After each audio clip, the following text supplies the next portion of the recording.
Welcome to Western Truth Radio. I'm your host, Sean Davis. It's been some time since you've heard from us at Western Truth Radio, and I'd like to just start off by saying what we've been up to, and then introduce you to our topics and our guests for this evening.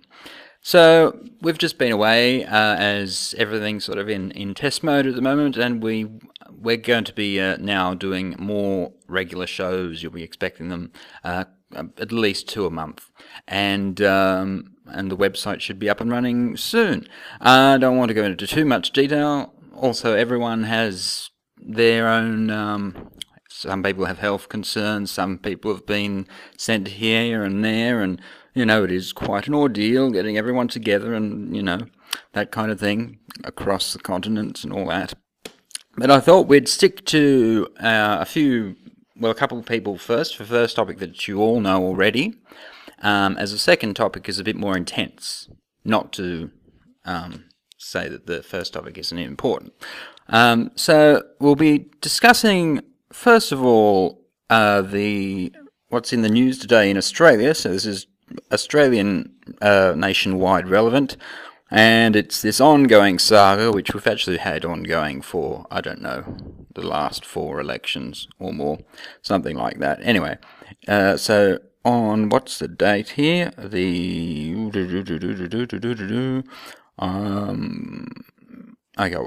read the headline out.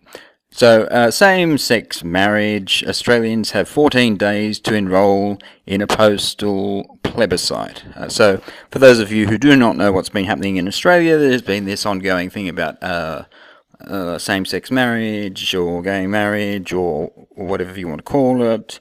And the government that's been elected went to the election promising to have a plebiscite, which is a non-binding vote with the people, where they would be able to say whether they were in favour of same-sex marriage or not, without getting into the nitty-gritty of it.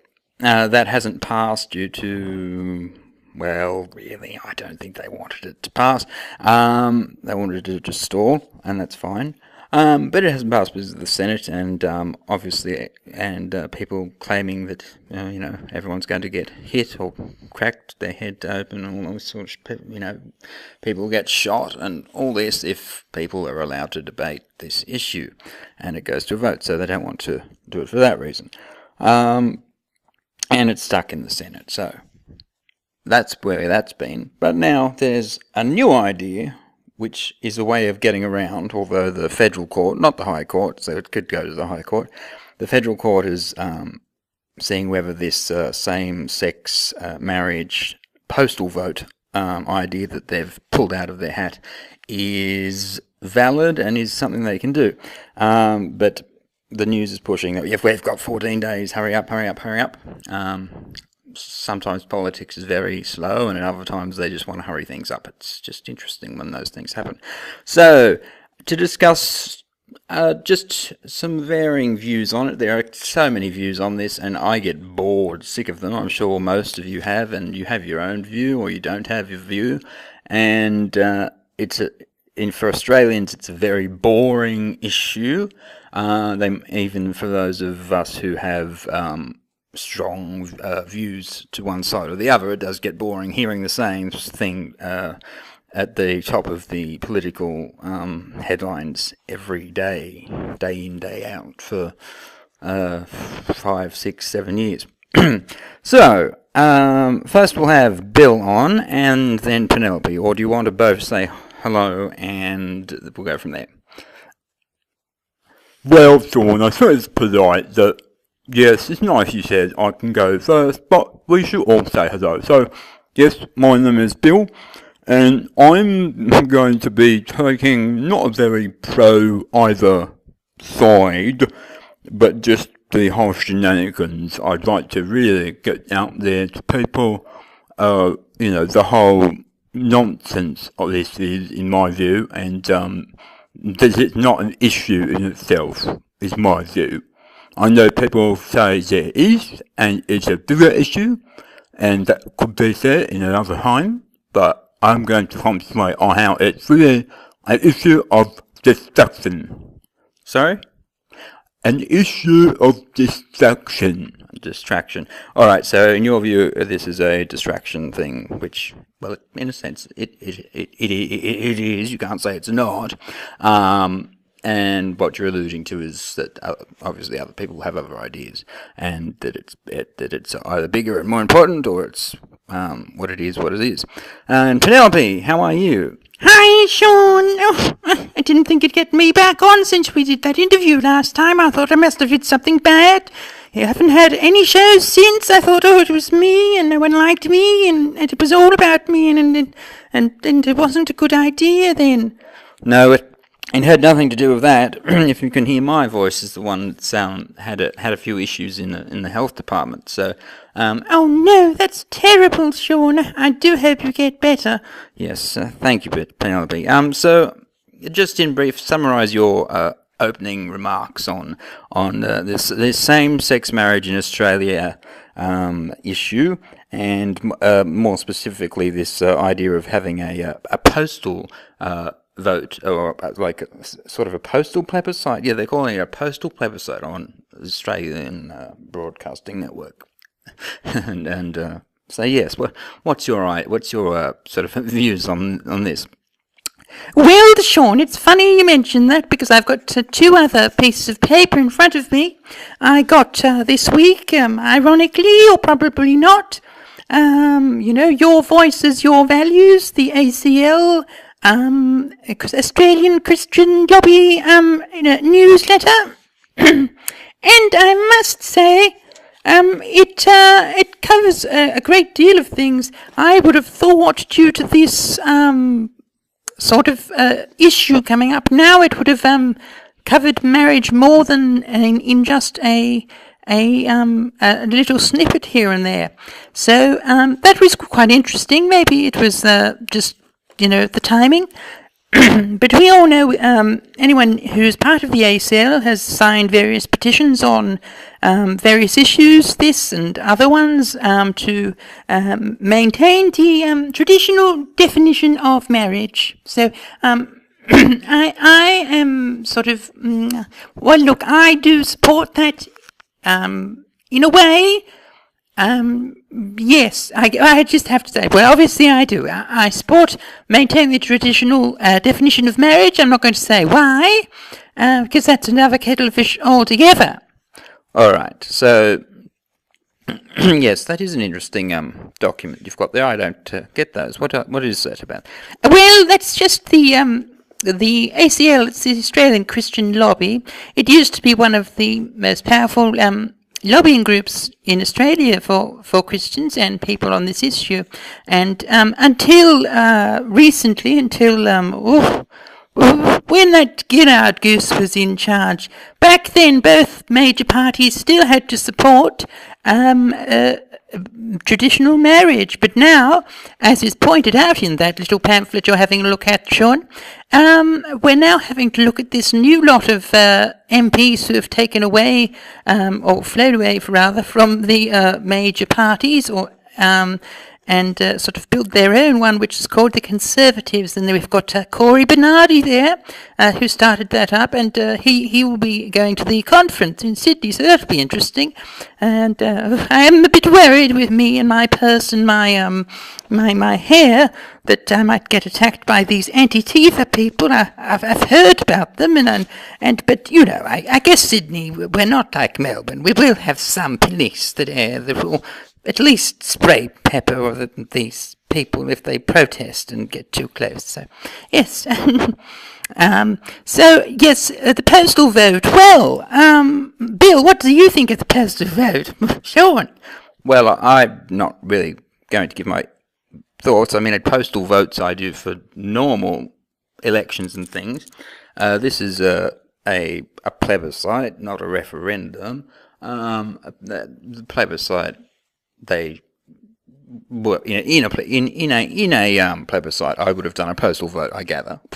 But making everyone do postal votes, I think it's never. I don't think it's been done before, to my knowledge. So it's another thing that they've pulled out of nowhere. Bill, what's your take on it? Well, as I said, this is more distraction.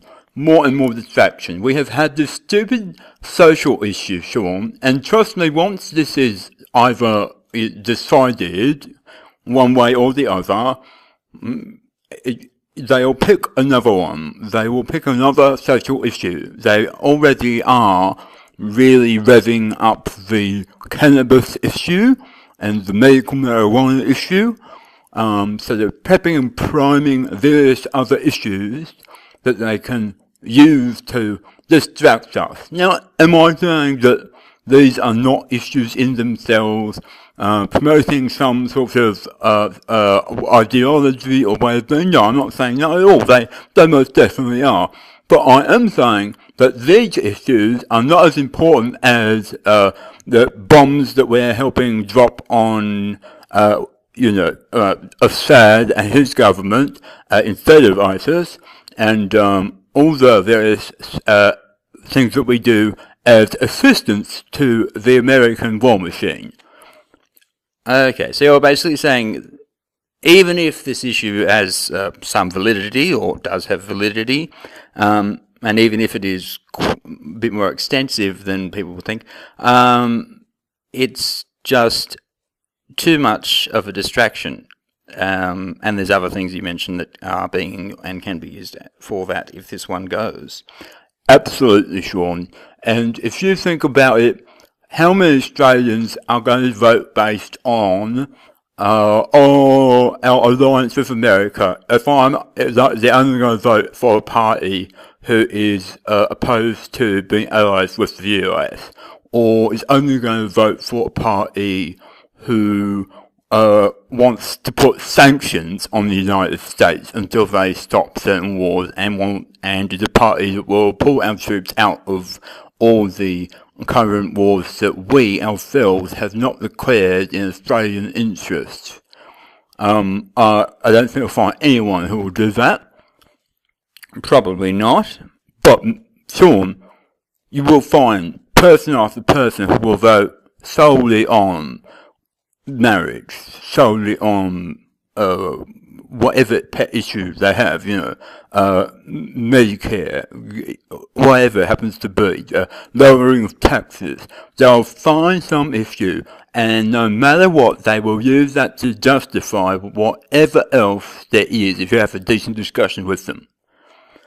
Yes, from my experience, that is true. And also, if you look at Australia's political spectrum, both parties and independents, there is usually this line where those few parties that are against, say, I have to say it, our dangerous alliance, as Malcolm Fraser would have said, with America, and various things like that. Parties that are worried about that are the same parties that would internally sort of destroy us by, we'd be the number one nation with great carbon taxes, and would be promoting a one world government openly. Those that are most opposed to Americanization and American imperialism, as they would call it, are usually in favour of some form of one world, either corporate system or actual one world government, through the UN and through various other means. So that's a bit of a twist in Australian politics, if you want to have a look at that and why it's difficult. So if you're someone who's conservative, it's very hard for you to find someone who's going to be actually against those wars and yet alone pulling apart treaties and that sort of thing. So, Bill, a distraction indeed, but are people being distracted by the distraction? Yes, I would say they are. Is the distraction serving another purpose? Well, Sean, it's serving everyone's purpose and multiple interests. Do I think this will eventually pass?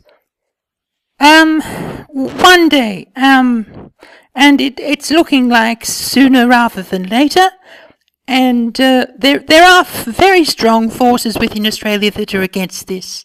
And that's why it hasn't passed yet. And I know we have to wrap up soon. We haven't had much to say. But mention the second topic. Even though Bill and I may or may not be participating, I think the audience would love to know what it is. Well, yes, the second topic I wanted to start discussing, and it's a long topic, and I don't think we did this one justice, because I had it in the back of my mind, the second topic. It's soft power and non-linear warfare. Ooh! Yes, so, that was Count Vladimus Dracula, yes. That is a topic of great interest to me. So, yes, that is a topic that would be just sort of giving an introduction to, and then we would hopefully do some full shows and interviews with various guests over the coming months on that. That's quite an extensive topic and not a one night news headline thing, which this marriage thing we're just saying where the Australian marriage situation is at. It's sort of like this. 2 steps forward, 1 step back, depending how you look at it. But yes, I'm not really going to give my personal views other than it's irritating. Oh, Sean, everyone knows that you like to, put how many sides? What do you do? Look, it's what does Sean do, Bill? Well, he'll vote for this person who votes for that. But then he'll get these people to vote for this person who votes for that. Are you two trying to say that I try and keep balance and make sure that, well, everyone's happy? In your head, Sean, you're keeping everyone happy. In reality, you're just making an ass of yourself and a total mess. An ass and a total mess. That sounds quite graphic. Okay, I'll have to leave it there, folks. So that's good night for now for Penelope and Bill. We may or may not see them back in the second half. I'll just put some music on now while we go into the second half. So good night, Australia, on that one.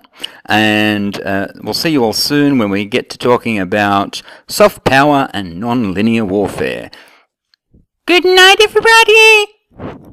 Good night, everyone. And remember, don't get distracted.